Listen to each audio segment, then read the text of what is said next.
बस मेरे पापा ही नहीं मिल रहे, बाकी सब मिल चुके हैं। पापा नहीं मिल रहे? नहीं, पापा नहीं मिले मेरे अभी। तो आपने किसको बताया? मुझे नहीं पता कुछ भी। लगभग 14 बोगियां ऐसी हैं जो पटरी से उतरी हुई हैं और 3 बोगियां पूर्णतया क्षतिग्रस्त हुई हैं।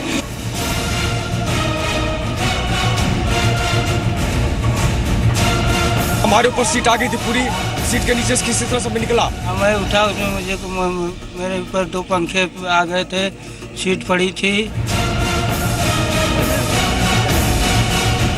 रेस्क्यू ऑपरेशन चल रहा है, फुल स्विंग में चल रहा है। कुछ बॉडीज और मिली हैं। बहुत बड़ा हादसा है जो सामने नजर आया है।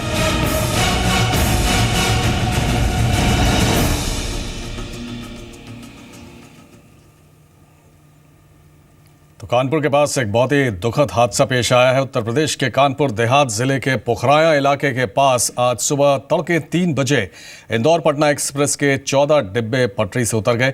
इस हादसे में अब तक 96 लोगों की मौत होने की खबर है, जबकि 150 से ज्यादा लोग घायल बताए जा रहे हैं। ये घटना कानपुर से करीब 100 किलोमीटर दूर पोखराया के पास हुई। जब हादसा हुआ तब यात्री सो रहे थे। रेल मंत्री सुरेश प्रभु ट्रेन हादसे वाली जगह के लिए रवाना हो चुके हैं। पीएम मोदी ने भी मुआवजे का ऐलान किया है। मृतकों के परिवार वालों को 2-2 लाख रुपए और घायलों को 50-50 हजार रुपए देने का ऐलान किया गया है। रेल मंत्री सुरेश प्रभु ने मुआवजे का ऐलान किया है। हादसे में मारे गए लोगों के परिजनों को 3.5 लाख रुपए और घायलों को 50-50 हजार रुपए दिए जाएंगे। वहीं उत्तर प्रदेश के मुख्यमंत्री अखिलेश यादव ने मुआवजे का ऐलान किया है। ट्रेन हादसे में मारे गए यात्रियों के परिजनों को उत्तर प्रदेश सरकार 5-5 लाख रुपए, गंभीर रूप से घायलों को 50-50 हजार रुपए और मामूली रूप से घायलों को 25-25 हजार रुपए दिए जाएंगे। उधर मध्य प्रदेश के मुख्यमंत्री शिवराज सिंह चौहान ने दुख जाहिर करते हुए मुआवजे का ऐलान किया है। हादसे में मारे गए लोगों के परिजनों को 2-2 लाख रुपए और घायलों को 50-50 हजार रुपए देने का ऐलान किया है। रेस्क्यू ऑपरेशन के लिए सेना भी बुला ली गई है। सेना की टीम मौके पर है और डॉक्टर्स की टीम मौके पर तैनात है। रेस्क्यू ऑपरेशन के लिए वाराणसी से 2 और लखनऊ से 1 एनडीआरएफ की टीम मौके पर पहुंच चुकी है। पोखराया जो कि कानपुर के पास है, इंदौर पटना एक्सप्रेस ट्रेन जब यहां से गुजर रही थी सुबह करीब 3:10 के आसपास का समय था। ये वो समय है जब ज्यादातर लोग सोते रहते हैं और इसमें एसी के सभी डिब्बे, करीब 6 स्लीपर कोच, जनरल कोच और 1 लगेज वैन सब डैमेज हो गया। यानी 14 बोगियां जो थी ट्रेन की वो डैमेज हुई हैं और मरने वालों की संख्या लगातार बढ़ रही है। 96 फिलहाल बताई जा रही है और आपको बता दें कि करीब 76 लोग इसमें गंभीर रूप से अभी जख्मी बताए जा रहे हैं। रेल मंत्री सुरेश प्रभु भी घटनास्थल के लिए रवाना हो गए हैं। मनोज सिन्हा रेल राज्य मंत्री, वो भी कुछ देर में बताया जा रहा है कि पहुंचने वाले हैं। बहुत ही दुखद हादसा है और करीब 96 लोग अभी तक मारे गए हैं, ये जानकारी दी जा रही है। और रेलवे के पीआरओ अनिल सक्सेना का क्या कहना है, ये सुनते हैं। रेस्क्यू ऑपरेशन वहाँ पर अभी चल ही रहा है और इसको धीरे धीरे टैकल करना पड़ता है। उसमें ये काम बहुत नज़ाकत के साथ और सावधानी पूर्वक करना होता है। कोल्ड कटिंग के माध्यम से होता है ये। तो अभी जो हमारे पास पुष्ट खबर है उस करीब 55 लोगों के मारे जाने की पुष्टि हुई है, लेकिन ये डेथ टोल थोड़ी सी बढ़ सकती है। अभी और कोच टैकल किए जा रहे हैं और 90 लोग घायल हुए हैं। इसमें घायलों को हम उपचार के लिए अस्पतालों में एडमिट कराया है। हमने ज़्यादा एम्बुलेंसेज मांगी हैं और कोशिश यही है कि रिलीफ और रेस्क्यू ऑपरेशन बेहतर तरीके से चले। हमारे रेल राज्य मंत्री श्री मनोज सिन्हा जी एक्सीडेंट साइट के लिए रवाना हो रहे हैं। तो डायरेक्टर पीआर थोड़ी देर पहले बता रहे थे कि ये मरने वालों की संख्या करीब 56 है, लेकिन ये अब बढ़कर 96 तक पहुंच चुकी है और इसके और बढ़ने की आशंका है क्योंकि 14 डिब्बे क्षतिग्रस्त हुए हैं, पूरी तरह से डैमेज हुए हैं। तस्वीरों में आप देख सकते हैं क्या स्थिति है। बहुत से डिब्बे इतनी बुरी तरह डैमेज थे कि उन्हें गैस कटर से काट कर फिर उसमें फंसे हुए यात्रियों को निकालना पड़ा है। और इस हादसे की वजह से बहुत सारी ट्रेनों को या तो रद्द किया गया है, बहुत सी ट्रेनों को डाइवर्ट किया गया है। और आपको बता दें झांसी लखनऊ इंटरसिटी एक्सप्रेस को रद्द कर दिया गया है। Lucknow Jhansi intercity express, Jhansi Kanpur passenger ये तमाम ट्रेनें हैं जिनको रद्द किया गया है। Lucknow Jhansi intercity express train का नंबर है। इसके अलावा झांसी कानपुर पैसेंजर, इसको भी रद्द कर दिया गया है। कानपुर झांसी पैसेंजर ट्रेन रद्द हो गई है और लखनऊ झांसी पैसेंजर ट्रेन भी रद्द कर दी गई है। तो बहुत सारी ट्रेनें हैं जो अफेक्टेड हुई हैं इस हादसे से। उनका या तो रूट डाइवर्ट किया गया है या उनको रद्द कर दिया गया है। फिलहाल जो प्राथमिकता है वो जो घायल हैं उनके उपचार की है, और जो लोग फंसे हुए हैं अभी इस हादसे के बाद या तो कोचेस में फंसे हुए हैं उनको निकालने की, उनको सुरक्षित निकालने की है और उनके उपचार की है। तो पूरी प्राथमिकता ये है। आपको सुनवाते हैं पटना इंदौर एक्सप्रेस में सफ़र कर रहे यात्री इस हादसे के बारे में क्या कह रहे हैं। 3 बजे रात को जो है वो खड़बड़ करने लगा एकदम से। सर जो है मैं लड़ा लगा छत में। उसके बाद पता नहीं क्या हुआ, गाड़ी पलटे लगी। तो हम लोग 5 नंबर डिब्बे में रहे, बच गए जो है। मैंने तो जो है दरवाज़ा खोला जाए, खुलबे न करे। बाहर निकल के आए कोई तरीके से। तो उसके बाद देखा तो जो है पूरी गाड़ी से ध्वस्त रही, एकदम से ख़त्म। 4-5 आदमी हमरे जो है लापता हैं, वही ढूंढत हैं इस समय है। अरे बहुत बड़ा हादसा है जो हमारा दिल दहल हुआ। हम तो हिम्मत नहीं पड़ा था कि जाके देख लिए हुआ। हम लोग लखनऊ में उतरने वाले थे। मैं सोचा था लखनऊ में हम लोग उतर जाएंगे, फिर अपना क्या अयोध्या होके फिर बहराइच चले जाएंगे। और हम आ रहे थे वहाँ से, हम 8 में थे और मेरे मम्मी पापा जो वो 5th में 5 में थे, तो उनके पास आ रहे थे। और रास्ते में इतने अचानक झटका हुआ और हम गिर पड़े सर के बल। थोड़ा सा सर में हल्की सी चोट लगी और फिर मम्मी पापा के पास आके देखे तो आगे देखा कि डिब्बा टूटा था मेरा। और फिर हम लोग किसी तरह उतर के नीचे आए हैं। हम लोग S3 में थे जो जमीन में ढट गया, तो हल्का फुल्का चोट लगा, बाकी चप्पल जूते ये सब गायब हुए। बाहर निकलने का कोई चांस नहीं था। जब हादसा हो गया तब हम लोग बाहर निकले। कैसे निकले आप? दरवाजे निकले, खिड़की से निकले, कैसे निकले? हम लोग खिड़की से नहीं, दरवाजे से निकले। इंतजाम अभी हो रहा है। हम लोग अब 45-50 आदमी ग्रुप है, उसमें कुछ मिसिंग हो रहा है, उनके पीछे इंक्वायरी चल रही है। और दुर्घटना वाली जगह पर चारों तरफ अफरा तफरी का माहौल है और लोग बदहवास अपने रिश्तेदारों को ढूंढ रहे हैं। था उनको ले करके निकले, यानी अभी भी लोग फंसे हुए हैं, उनको निकाला जा रहा है। जैसे जैसे वो निकलते जा रहे हैं, अगर वो जख्मी है तो उनको तुरंत एम्बुलेंस से अस्पताल के लिए भेजा जा रहा है। मैं आपको बताऊं, इस वक्त जहां पर मैं खड़ा हूं, यहाँ पर बहुत सारे सामान आपको बिखरे हुए दिखेंगे। जिन बोगियां क्षतिग्रस्त हुई हैं उसके सारे सामान यहाँ पर बुलाए गए हैं और यहाँ पर तहसीलदार साहब को लगाया गया है कि वो जिसका सामान है उसको उसके पास तक पहुँचा दें। काम कैसे कर रहे हैं, आपको कैसे पता लग रहा है किसका सामान है? जो भी सुरक्षा कर्मी लेकर के आ रहे हैं उनको हम बाकायदा दर्ज कर रहे हैं रजिस्टर पर और उनका आइडेंटिफिकेशन लेकर के ही उनको वापस कर रहे हैं। और सभी हम देख रहे थे आप कुछ लोग को कॉल भी कर रहे थे। हाँ, तो बाकी जिनका आईडी प्रूफ मिल रहा है मैं उन्हें कॉल करके सूचित कर रहा हूँ, घटना के बारे में बता दे रहा हूँ, जिससे वो लोग आकर के अपने अपने परिचितों की आइडेंटिफिकेशन कर सकें, पहचान कर सकें और अपना लगेज और अपने परिजनों के बारे में जानकारी ले सकें। देखिए, तमाम तरह से सरकार ने, रेलवेज ने, स्थानीय प्रशासन ने इंतजाम किए हैं। यहाँ पर हमारे बाईं तरफ कंट्रोल रूम बना हुआ है, यहाँ पर टेलीफोन जो हेल्पलाइन दी गई है नंबर्स, उस हेल्पलाइन पे लोग फोन कर रहे हैं। आप देखिए कि लोग जख्मी हैं, छोटे छोटे बच्चे हैं। तकरीबन 150 से 200 के बीच में ऐसे लोग हैं जो इस दुर्घटना में घायल हुए हैं और पूरी तरह से रेस्क्यू ऑपरेशन खत्म होने में आज शाम तक का वक्त लगेगा। अभी भी 3 से 4 3 बोगियां कम से कम ऐसी हैं जो फंसी हुई हैं, जिसमें लोग जिंदा भी हैं, जिनमें डेड बॉडीज भी है। कुछ डेड बॉडीज ऐसी हैं जो जमीन के अंदर चली गई हैं, उनको क्रेन से निकाला जा रहा है।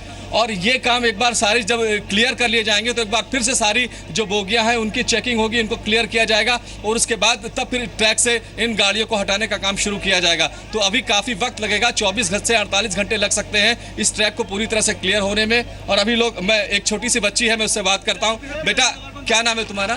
शांभवी मिश्रा। क्या कहाँ जा रही थी तुम? इंदौर से पटना। अच्छा, तो क्या हुआ था? ट्रेन क्रैश में बस मेरे पापा ही नहीं मिल रहे, बाकी सब मिल चुके हैं। पापा नहीं मिल रहे? नहीं, पापा नहीं मिले मेरे अभी। तो आपने किसको बताया? मुझे नहीं पता कुछ भी। उधर दुर्घटना की जानकारी मिलते ही उत्तर प्रदेश के मुख्यमंत्री अखिलेश यादव ने पुलिस महानिदेशक को निर्देश दिया कि यातायात पुलिस को मुस्तैद कर दुर्घटना स्थल से घायलों को अस्पताल जल्द से जल्द पहुंचाने की व्यवस्था की जाए और एम्बुलेंस के लिए ग्रीन कॉरिडोर सुनिश्चित किया जाए। मुख्यमंत्री ने कहा कि कानपुर जिले के अधिकारियों ने दुर्घटना में घायल लोगों के इलाज के लिए इंडियन मेडिकल एसोसिएशन की मदद ली है ताकि अधिक से अधिक डॉक्टरों की सेवाएं ली जा सकें। घटनास्थल पर एम्बुलेंस और रोडवेज की बसें भेजी जा रही हैं ताकि राहत कार्य तेजी से संचालित किए जा सकें। अखिलेश यादव ने डीजीपी को निर्देश दिया कि वो राहत कार्य का निजी तौर पर निरीक्षण करें, निगरानी करें।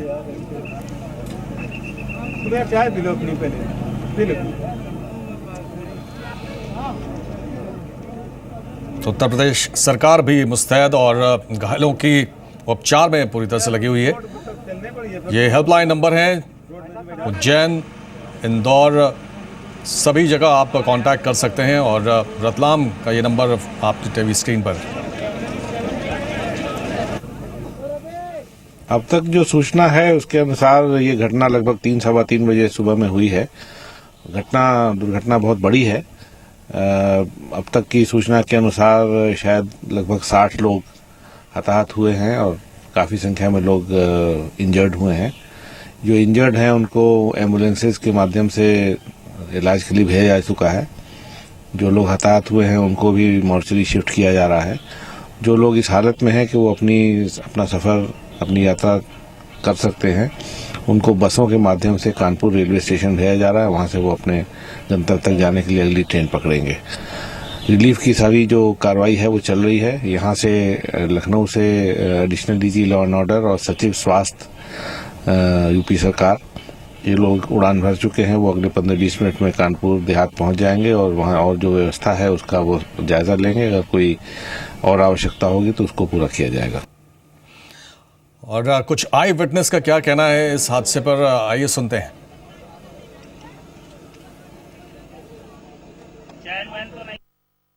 आप कहाँ से आ रही थी? कहाँ से कहाँ आप? बिहार से आ रहे थे, पटना जा रहे थे। अच्छा, इंदौर से पटना जा रहे थे। अच्छा, किस कोच में आपका टिकट था? S2 में। S2 में। और क्या नाम है आपका? निभा झा। निभा झा। हाँ। आपके साथ और लोग थे आपके परिवार के, क्या आप अकेले? 2 जन थे, हम थे और सुरेंद्र झा मेरा पति थे। कहाँ है आपके पति? उनका सर फट गया है, ऑपरेशन हुआ है, अस्पताल में है। अस्पताल क्या हुआ था आपको याद है? किस तरीके से ट्रेन थे? एक जैसे लगा घुरमा जैसे आया और फिर चकनाचूर हो गए। हम लोग फंस गए, नीचे में ही सीट था।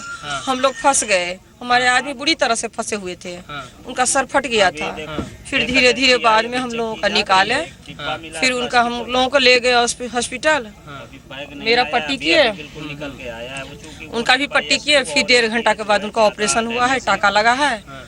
वो अभी होश में है, बातें कर रहे हैं। हम सामान चुनने के लिए आए हुए हैं, हमारे आदमी भेजा गया है।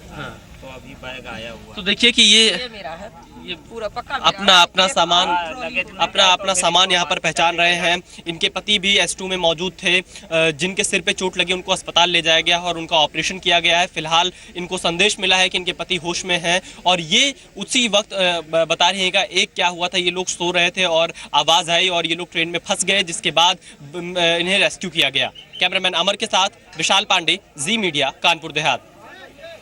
उस बीच आपको बता दें कि मरने वालों की संख्या लगातार बढ़ रही है और ये आंकड़ा अब 100 तक पहुंच चुका है। और पुखराया रेल हादसे में मारे गए और घायल हुए यात्रियों की शिनाख्त में स्थानीय प्रशासन को काफ़ी दिक्कतें आ रही हैं। लिहाजा अब उनके लगेज की मदद से प्रशासन के लोग लगेज पर लेके फ़ोन नंबर पर फ़ोन कर उन्हें जानकारी दे रहे हैं। एक SDM को इस काम में लगाया गया है।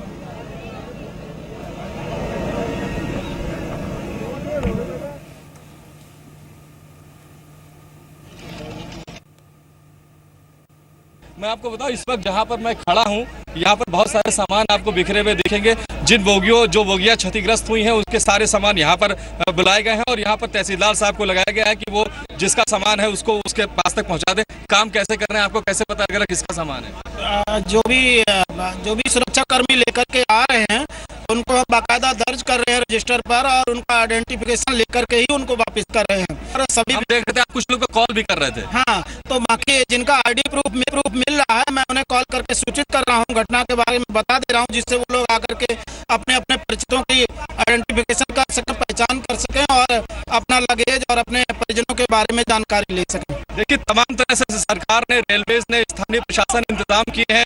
यहाँ हमारे बाईं तरफ कंट्रोल रूम बना, यहाँ पर टेलीफोन जो हेल्पलाइन दी गई है नंबर्स, वह उस हेल्पलाइन पे लोग फोन कर रहे हैं। आप देखिए कि लोग जख्मी हैं, छोटे छोटे बच्चे हैं, तकरीबन 150 से 200 के बीच में ऐसे लोग हैं जो इस दुर्घटना में घायल हुए हैं और पूरी तरह से रेस्क्यू ऑपरेशन खत्म होने में आज शाम तक का वक्त लगेगा।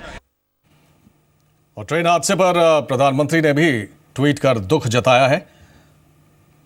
प्रधानमंत्री ने कहा है कि पटना इंदौर एक्सप्रेस हादसे की वजह से जिन लोगों को भी आघात पहुंचा है उसकी वजह से उन्हें बहुत दुख है और दुख ऐसा कि उनको शब्द से व्यक्त नहीं किया जा सकता। तो मैंने रेल मंत्री से बात की है और पूरे हालात पर वो खुद नज़र बनाए हुए हैं। प्रधानमंत्री ने ट्वीट कर ये कहा है। रेल मंत्री सुरेश प्रभु ने भी ट्वीट कर ट्रेन हादसे पर दुख जताया है और हादसे की जांच के आदेश दिए हैं। हमारे साथ हमारे संवाददाता समीर दीक्षित जुड़ रहे हैं। समीर, फिलहाल और क्या अपडेट है, क्या जानकारी मिल पाई है? जी बिल्कुल, जिस तरीके का ट्रेन हादसा है और जिस तरीके से मृतकों की संख्या बढ़ रही है, माना ही जा रहा है कि मृतकों की संख्या का जो आंकड़ा है वो 100 को पार कर सकता है, लेकिन आधिकारिक जो आंकड़ा है वो भी 96 बताया जा रहा है। और जबकि तकरीबन 150 लोग इस ट्रेन दुर्घटना में घायल हुए हैं। जाहिर बात है कि इसको लेकर सभी और से प्रशासन मदद के लिए हाथ आगे बढ़ा रही है। प्रधानमंत्री ने इस मामले पर 2 लाख की एक्स ग्रेशिया का अनाउंसमेंट किया है कि मृतकों के लिए 2 लाख, जबकि घायलों को 50,000 रुपए दिए जाएंगे। इसी के साथ रेलवे ने भी 3.5 लाख रुपए का घोषणा किया है कि मृतकों को 3.5 लाख की मदद की जाएगी और जबकि घायलों को 50,000, सामान्य रूप से घायलों को 25,000 रुपए दिए जाएंगे। और साथ ही उत्तर प्रदेश सरकार यानी कि अखिलेश यादव की सरकार ने भी इस दुखद घटना पर मृतकों को सहायता राशि देने की बात कही है। और जिस तरीके का ये ट्रेन हादसा है, सुबह 3:10 की ये घटना बताई जा रही है, जहां पटरी से इंदौर की ये जो ट्रेन है वो डिरेल हो गई थी, पटरी से उतर गई थी और अभी लगातार राहत और बचाव कार्य का काम जारी है। लेकिन सबसे अहम ब्रजेश ये बात है कि चूंकि इतना बड़ा हादसा है तो स्थिति को सामान्य होने में सभी लोगों को, सभी घायलों को अस्पताल पहुंचाने में वक्त लग रहा है। पुखराया एक छोटी जगह है, कानपुर तक लोगों को पहुंचाने की कोशिश की जा रही है। वहाँ पे घायल की संख्या लगभग है। घायलों को मुख्यतः जो है जिला अस्पताल माती, जो डिस्ट्रिक्ट हेडक्वार्टर डिस्ट्रिक्ट हॉस्पिटल है, वहाँ भेजा गया है। और जो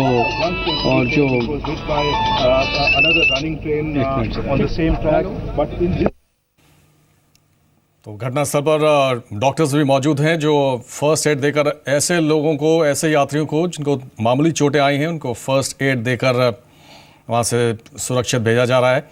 और प्रशासन पूरी तरह से मुस्तैद है। रेस्क्यू ऑपरेशन पूरे जोर शोर से चल रहा है और इसमें सेना और एनडीआरएफ की मदद भी ली गई है। समीर दीक्षित हमारे संवाददाता बता रहे थे कि तमाम तरफ से मुआवजे का ऐलान किया गया है, चाहे वो उत्तर प्रदेश सरकार हो, रेल मंत्री हो, प्रधानमंत्री ने भी मुआवजे का ऐलान किया है। लेकिन समीर, आपसे एक सवाल ये कि ये मुआवजा तो एक अलग बात है, लेकिन जो इंश्योरेंस मिलता है यात्रियों को वो इसके अलावा मिलेगा उनको? देखिए, इंश्योरेंस का जहां तक बात है, 2 तरीके की यहाँ पर मदद होती है कि ऐसे मामले में जब ट्रेन में हादसा होता है तो जो नियम कहते हैं कि रेलवे को खुद 4 लाख रुपए देने होंगे, ये उनके अपने नियमों के मुताबिक है। और हाल ही में रेल प्रशासन ने एक नई इंश्योरेंस, ऑप्शनल इंश्योरेंस स्कीम की शुरुआत की थी, यानी कि जो यात्री IRCTC के जरिए टिकट बुक करते हैं और ऑप्शनल इंश्योरेंस स्कीम को अपनाते हैं 92 पैसे रुपए देकर, वो 10 लाख रुपए मृतक की स्थिति में वो इंश्योरेंस हासिल कर सकते हैं, जबकि गंभीर रूप से घायलों को 7.5 लाख रुपए मिल सकता है। लेकिन उसके लिए जरूरी यह है कि आप 92 पैसे देकर IRCTC पर टिकट बुकिंग करते समय उस विकल्प का चुनाव करें। तो ये तो सहायता या मुआवजे की बात रही। जिसमें हर तरफ से कोशिश की जा रही कि रेलवे के जो नियम है वो तो 4 लाख रुपए हैं ही, ऑप्शनल इंश्योरेंस स्कीम का चुनाव जिन्होंने किया होगा उसका पैसा भी उन्हें मिलेगा, साथ ही केंद्र सरकार, रेलवे प्रशासन अतिरिक्त रूप से और उत्तर प्रदेश सरकार ये मुआवजे का यहाँ पे ऐलान कर रही है। लेकिन सबसे अहम बात यह है कि मुआवजे से अलग हटकर जितने भी लोग इस हादसे से पीड़ित हैं या जो इसकी चपेट में आए हैं उनको जल्द से जल्द मेडिकल उपचार मुहैया कराया जाए, इसको लेकर रेलवे प्रशासन लगातार कोशिश कर रहा है। और साथ ही चूंकि इतना बड़ा हादसा है तो सेना की भी मदद ली जा रही है, एनडीआरएफ की टीम है, स्थानीय लोगों की मदद ली जा रही है और कोशिश ये की जा रही है कि स्थिति को जल्द सामान्य बनाया जा सके। इस रूट पर ट्रेनों का आवागमन दोबारा रूप से संचालित होने पर काफी वक्त लग सकता है। बताया जा रहा है कि 8 बजे देर शाम हो सकती है जब पटरियों पर से ये जो बोगी है इनको हटाया जाएगा और फिर उस रूट पर बाकी गाड़ियों को दौड़ाया जाएगा। काफी गाड़ियां हैं जो इस हादसे के चलते डाइवर्ट हुई हैं और साथ ही बहुत सी गाड़ियां हैं जिनको कैंसिल किया गया है, जिसकी लिस्ट बाकायदा रेल प्रशासन ने जारी करी है। प्रदेश सबसे अहम बात यह है कि अभी महज थोड़ी ही देर में रेलवे बोर्ड के अधिकारी इस मामले में एक प्रेस ब्रीफिंग यानी कि पत्रकारों से वार्ता करने वाले हैं, जिसमें वो एक विस्तृत ब्यौरा देंगे कि आखिर क्या वजह थी जिसके चलते ये ट्रेन हादसा हुआ है और रेलवे ने अब तक इस मामले में क्या किया है। तो वो प्रेस वार्ता का अभी इंतजार किया जा रहा है जो कि बहुत जल्द रेलवे के बोर्ड अधिकारी ले सकते हैं। लेकिन रेल मंत्री सुरेश प्रभु खुद मौके पर पहुंचने जा रहे हैं और मौके का मुआयना करेंगे और साथ ही रेल राज्य मंत्री मनोज सिन्हा भी उनके भी इस घटना स्थल पर जल्द पहुंचने की उम्मीद जताई जा रही है। एक बड़ा हादसा है। प्रदेश अभी खुद प्रधानमंत्री नरेंद्र मोदी रेल चिंतन शिविर 3 दिन का ये शिविर आयोजित किया जाता है और आज उसका आखिरी दिन था, यानी कि 20, 19, 18 ये वो 3 तारीख थी जब खुद प्रधानमंत्री रेल कर्मियों से बात कर रहे थे, उनको समझा रहे थे कि आखिर रेलवे का योगदान कितना अहम है देश की प्रगति में और ये चिंतन शिविर में उनसे बातचीत की जा रही थी। लेकिन आखिरी दिन इतना बड़ा हादसा हो गया है और सभी अधिकारियों को इधर पोखराया की तरफ उनको बोला गया कि आप मुस्तैदी से काम करें और जल्द से जल्द लोगों को मदद और स्थिति को सामान्य करें। जी ब्रजेश। जी समीर, आप रहिए हमारे साथ और एनडीआरएफ के कमांडर भी मौके पर मौजूद हैं, उनका क्या कहना है आइए सुनते हैं। पोखराया में रेलवे दुर्घटना स्थल पर पहुंचे हैं एनडीआरएफ के कमांडेंट आलोक कुमार सिंह जी। आलोक कुमार जी, आपने स्थिति देखी, सबसे ज्यादा कैजुअलिटीज किस बोगीज में हुई है और कितनी संख्या में लोगों की मौत हुई है यहाँ पर? देखिए, चूँकि जो सुबह काफ़ी जो सुबह डेथ हुई है मॉर्निंग में हो गई थी और वो तकरीबन ये बड़ा मुश्किल है कह पाना कि किस बोगीज़ में कितनी हुई हैं, क्योंकि लेकिन जब से और उस समय जो लोग थे, चाहे वो सिविलियन थे, पुलिस थे, पुलिस के लोग जो फर्स्ट टाइम साइट पे आए उन्होंने बड़ा अच्छा काम किया और उन्होंने जितने सरफेस विक्टिम थे उनको निकाला और निकालने के बाद उस समय एम्बुलेंस वगैरह नहीं आ पाई थी तो जो गाड़ियाँ रोक के उनको शिफ्ट किया तो उससे काफ़ी तादाद में लोगों को जीवित बचा। कैजुअलिटीज आप देखते हैं आलोक जी? मेरे हिसाब से अभी जो हमारे पास अभी तक की जो जानकारी है उसके मुताबिक करीब डेथ की जहाँ तक बात है तो वो 55 से 60 के बीच में डेथ होनी चाहिए। लेकिन अभी 4 विक्टिम का, जिसमें 2 लड़के हैं, उनका ये मतलब जो आप एसी कोच देख रहे हैं उसके बगल में ये जो स्लीपर क्लोच है तो इसके मतलब यहाँ पे जीवित हैं और उनको निकालने के बाद ये ऑपरेशन खत्म हो जाएगा। अच्छा आलोक जी, एनडीआरएफ की कितनी टीमें यहाँ पर लगाई गई हैं? किस स्तर पे आप लोग रेस्क्यू ऑपरेशन कर रहे हैं? हमारी 2 टीम अभी तक हमारी हैवी टीम्स पे यहाँ पे एक ही ऑपरेट कर रही है और इसके अलावा 2 एयरलिफ्ट करके आई है लेकिन वो अभी तक पहुँच नहीं पाई है। तो और लोगों को बुलाया गया, हम देख रहे हैं आर्मी के कुछ लोग आए हुए हैं यहाँ पर और पुलिस प्रशासन भी लगा हुआ है। आप कितने बजे यहाँ मौके पर पहुँचे? हम लोग अब से मतलब करीब 10:30 बजे से यहाँ पर ऑपरेशन कर रहे हैं और इसके अलावा जैसे आप देख रहे हैं कि इस समय काफ़ी तादाद में एम्बुलेंस आए हैं, आर्मी के लोग हैं, पुलिस पर्सनल हैं, आरपीएफ हैं, सीपीएमएफ के लोग हैं, काफ़ी तादाद में एम्बुलेंसेस भी आई हुई हैं और प्लस गांव के लोग हैं और तमाशबीन ज़्यादा हैं। जी, तो ये थे एनडीआरएफ के कमांडर आलोक कुमार, जिन्होंने साफ तौर पर बताया कि एनडीआरएफ की 2 टीमें यहाँ पर लगाई गई हैं, एक हैवी टीम लगाई गई है। इसके अलावा इनके मुताबिक 55 से 60 लोगों की अभी तक मौत हुई है। कैमरामैन अमर के साथ विशाल पांडे, जी मीडिया, पोखराया, कानपुर देहात। थोड़ी देर पहले एनडीआरएफ कमांडेंट से ये बातचीत हुई थी और उस समय जो मरने वालों का आंकड़ा था वो काफ़ी कम था। ये थोड़ी देर पहले की बात है, लेकिन अब ये 100 के आसपास ये आंकड़ा पहुंच चुका है, जैसे कि खबरें आ रही हैं। और रेस्क्यू ऑपरेशन पूरे ज़ोर शोर से चलाया जा रहा है। उसमें रेलवे अधिकारियों के अलावा स्थानीय प्रशासन भी ज़ोर शोर से जुटा हुआ है। एनडीआरएफ की टीम पूरे मुस्तैदी के साथ जुटी हुई है। जो यात्री घायल हैं उनको उपचार जल्दी से जल्दी दिया जाए, उनको कानपुर शिफ्ट किया जाए, ये बड़ी प्राथमिकता है।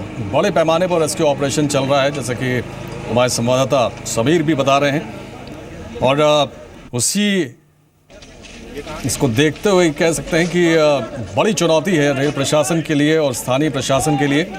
समीर हमारे साथ बने हुए। समीर, अगर वजह की बात की जाए, हालांकि ये काफ़ी जल्दबाजी होगी ये कहना कि वजह क्या रही, लेकिन फौरी तौर पर क्या लगता है क्या वजह रही होगी इस डिरेलमेंट की? जी बिल्कुल ब्रजेश, ये जांच का विषय रहेगा कि आखिर क्या वो वजह थी जिसके चलते इतना बड़ा हादसा हो गया। लेकिन ब्रजेश, दो बातें यहाँ पर कहना चाहूंगा। एक तो जिस तरीके का एक्सीडेंट आप देख रहे हैं, इसमें जाहिर बात है जो LHB कोचेस होते हैं, यानी कि जो नए जमाने के जो बोगियां बन रही हैं स्टील का जिसमें इस्तेमाल किया जा रहा है, ये शायद LHB कोचेस नहीं है, जिसके चलते आप देखें तो बोगी एक के ऊपर एक चढ़ गई, जबकि LHB कोचेस के साथ में ऐसा नहीं होता है। तो एक संभावना यह है कि LHB कोच नहीं होने के चलते भी शायद इतना बड़ा हादसा हो गया और जो मृतकों की संख्या है वो इतनी ज्यादा होगी। दूसरी एक बड़ी वजह, हालांकि हम इसकी पुष्टि नहीं करते हैं, लेकिन जिस तरीके से लगातार मीडिया कर्मी इस मामले को फॉलो कर रहे हैं, एक रेल यात्री है जो इंदौर पे उतर गया था, उसने इस बात की सूचना उस वक्त बोगी में मौजूद TT को दी थी कि रेल जो ट्रेन की बोगी है उसके पहिए से कुछ अजीब सा और ज्यादा शोर आ रहा है, यानी कि जो नॉर्मल जब ट्रेन आप दौड़ती है कुछ उससे कुछ अलग हट के रेल के पहिए से अलग सा शोर आ रहा था, यानी कि वो कुछ इस और इशारा कर रहा था कि कुछ असामान्य बात है, जिसको लेकर उसने वहां के TT से भी इस बात की जानकारी दी थी। जी, ये लगातार आप देख रहे हैं कि रेस्क्यू ऑपरेशन चल रहा है। फिलहाल सभी बता रहे थे कि क्या कुछ वजह हो सकती है, जांच का विषय है, अभी कुछ भी कहना जल्दबाजी होगा। क्या कोचेस में गड़बड़ी थी? और मौके पर मौजूद जी मीडिया संवाददाता ने लगातार मौके का जायजा ले रहे हैं और पल पल की जानकारी आप तक पहुंचा रहे हैं। डॉक्टर्स की टीम भी मौके पर मौजूद है।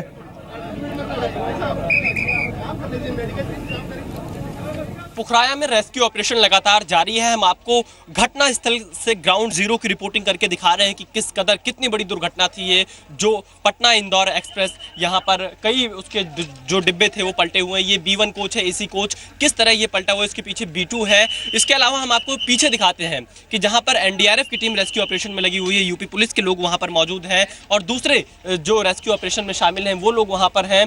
उस बोगी से अभी 3 से 4 लोगों को निकाला जा रहा है। रस्सी आप देखिए किस तरीके से फैलाई गई है, क्योंकि उसमें से कुछ आवाजें आई थी। 3 से 4 लोगों को वहां से रेस्क्यू किया जा रहा है। इसके अलावा पीछे का हम आपको दिखाते हैं कि ये भी एक कोच था जिसके जो आप आमतौर पे देखते होंगे कि जो कंबल और चादर होते हैं वो सब बाहर की तरफ पड़े हुए हैं और अलग अलग जो यात्री हैं उनको रेस्क्यू किया गया है। और यहाँ पे आप तस्वीरों में देखिए किस तरह बोगियों की स्थिति क्या है, यहाँ पर कितनी बुरी तरह से ये एक्सीडेंट यहाँ पर आप कह सकते हैं कि जो हुआ है दुर्घटना, रेल दुर्घटना में, उसमें अब तक अलग अलग आंकड़े आ रहे हैं मौत को। और यूपी सरकार के मुताबिक 90 से ज़्यादा लोगों की अभी तक मौत हो चुकी है। NDRF के मुताबिक 55 से 60 लोगों की मौत हुई है। जी, अमित खुद हमारे साथ सीधे जुड़ रहे हैं घटनास्थल से। अमित, फिलहाल क्या स्थिति बनी हुई है, रेस्क्यू ऑपरेशन की क्या स्थिति है? देखिए, रेस्क्यू ऑपरेशन लगातार जारी है। अब तक कुल 96 लोगों की मौत हुई है। इस मामले में 96 लोगों की मौत की पुष्टि प्रशासन कर रहा है। मौतों का आंकड़ा और बढ़ सकता है, चूंकि गैस कटर से अभी भी बोगी काट के जो शव हैं वो निकाले जा रहे हैं। गंभीर रूप से घायल भी गैस कटर से काट कर बोगियों को निकाला जा रहा है। 11th NDRF की टीम मौके पर है, लगातार रेस्क्यू जारी है और निश्चित रूप से एक बड़ा गंभीर मामला है, बड़ी दुर्घटना है, करीब 100 लोगों की मौत हुई है। तो लगातार रेल राज्य मंत्री भी घटनास्थल के लिए रवाना हो गए हैं और लगातार राहत एवं बचाव कार्य जो है वो जारी है। जी, और शुक्रिया अमित आपका। हम आगे भी आते रहेंगे आपसे ताज़ा अपडेट के लिए। फिलहाल बहुत बड़ा हादसा ये पेश आया है कानपुर के पास। इंदौर पटना एक्सप्रेस डिरेल हो गई है। 14 डिब्बे इसके पटरी से उतर गए। ये मरने वालों का आंकड़ा करीब 100 तक पहुंच चुका है। इसके और बढ़ने की आशंका है। फिलहाल प्रधानमंत्री, रेल मंत्री सभी ने दुख भी जताया है और मुआवजे का ऐलान किया है।